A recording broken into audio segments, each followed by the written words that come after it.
Hello बच्चों, कैसे हैं? मैं आशा करती हूँ कि आप लोग ठीक होंगे और आप लोग की स्टडी एकदम अच्छे से चल रही होगी। तो हम आप लोग को आज पढ़ाएंगे प्रश्नावली 7.2 का 8वां क्वेश्चन। जो इसके पहले सभी क्वेश्चन है वो हम पढ़ा चुके हैं, तो उन वीडियो की लिंक हम डिस्क्रिप्शन में डाल देंगे, तो जाइए और चेक करिए। तो चलिए आज की क्लास को हम स्टार्ट करते हैं। तो 8वां क्वेश्चन क्या कहता है, यदि ए और बी क्रमशः इतना और इतना हो तो बिंदु P के निर्देशांक ज्ञात कीजिए। ठीक है, और ताकि AP बराबर 3/7 AB हो और P रेखाखंड AB पर स्थित हो। ठीक है, तो यहाँ पे जो क्वेश्चन देने वाला ना एक यहाँ पे लफड़ा किया है। ठीक है, जिससे यहाँ पे आप लोग को समझ में थोड़ी नहीं आएगा। तो चलिए सबसे पहले हम यहीं पे सॉल्व करेंगे। तो हम यहाँ पे क्या करेंगे, यहाँ पे पहले हम एक रेखाखंड खींच लेते हैं। ये है बिंदु A और ये है बिंदु B। तो A का मान यहाँ पे कितना दिया हुआ है, ये है -2, -2, और B का मान कितना दिया है 2, -4 हो तो बिंदु P के निर्देशांक, मतलब कि यहाँ पे जो है ये P रेखाखंड AB पर स्थित है, मतलब कि यहाँ पे मध्य बिंदु है। ठीक है, P। तो इसे हम क्या मान लेंगे, कैपिटल X और कैपिटल Y मान लेते हैं। ये हो गया। अब चलिए हम लिख लेते हैं हल। तो लिखेंगे हल। ठीक है, यहाँ पे लिख लेंगे दिया है, जो हमें दिया है पहले हम वही लिख लेते हैं, दिया है।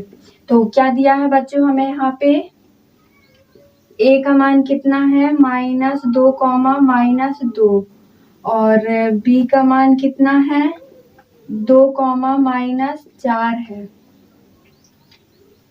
ठीक है, ये हो गया। अब हम यहाँ पे इसे कैसे लिखेंगे, चूंकि AP बराबर 3/7 और AB, तो जो AB है, ठीक है, ये अभी गुणा में, जब इसका पक्षांतर करेंगे तो ये बटे में चला जाएगा। तो यहाँ पे क्या लिख देंगे, AP बटे AB बराबर 3/7। अब हमें यहाँ पे क्या दिया हुआ है, मतलब कि जो A है, A से B तक की दूरी कितनी है 7 है, और AP के बीच की दूरी कितनी है 3 है। तो हमें यहाँ पे समझ में आ रहा होगा कि P और B तक की दूरी कितनी होगी, जब इसमें दिया है कि A और B तक की दूरी कितनी है 7 है ना। तो यहाँ से यहाँ तक AP तक 3 दी हुई है, तो अब कितना बचेगा, 4 बचेगा, तो हम यहाँ पे 4 मान लेते हैं। अब हम लिखते हैं विभाजन सूत्र से, विभाजन सूत्र से। तो हमारा विभाजन सूत्र क्या होता है, x, y बराबर mx प्लस mx बटे m1 plus m2, my plus my बटे m1 प्लस m2। तो ये 12 और ये है 21, यहाँ पे भी 12 और ये 21। ठीक है, तो ऐसे याद करने से हमें सूत्र भूलता नहीं है। ठीक है, तो अब हम चलिए अब हम इसमें हम मान पुट कर देते हैं। तो x, y बराबर, तो m1 का मान यहाँ पे कितना दिया है, इसे x1, इसे y1, इसे x2 और इसे y2 मान लेंगे। ये है m1 का मान और ये है m2 का मान। तो m1 का मान कितना दिया है 3 है, गुणा, और x2 का मान कितना है यहाँ पे 2 है, प्लस, और m2 का मान कितना है 4 है, गुणा x1 का मान कितना है -2 है, बटे m1 प्लस m2, मतलब कि इन दोनों का जोड़ कितना आएगा 7 आएगा,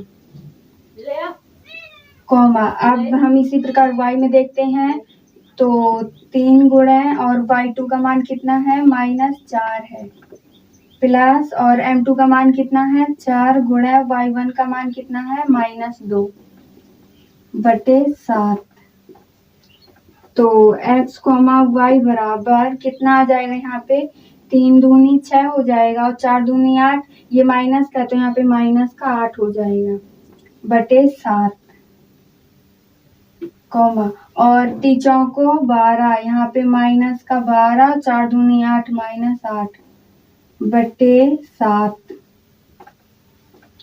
तो यहाँ पे जब 6 माइनस जो 8 है, 8 में से 6 जाएगा तो यहाँ पे -2 बचेगा, 2/7 कॉमा, और ये माइनस माइनस दोनों जुड़ जाएंगे तो यहाँ पे कितना आ जाएगा -20/7।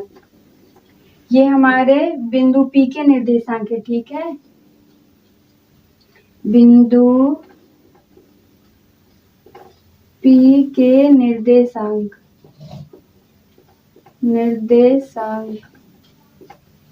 ठीक है। तो ये हमारा आंसर हो गया। आप लोग स्क्रीनशॉट मार लीजिए।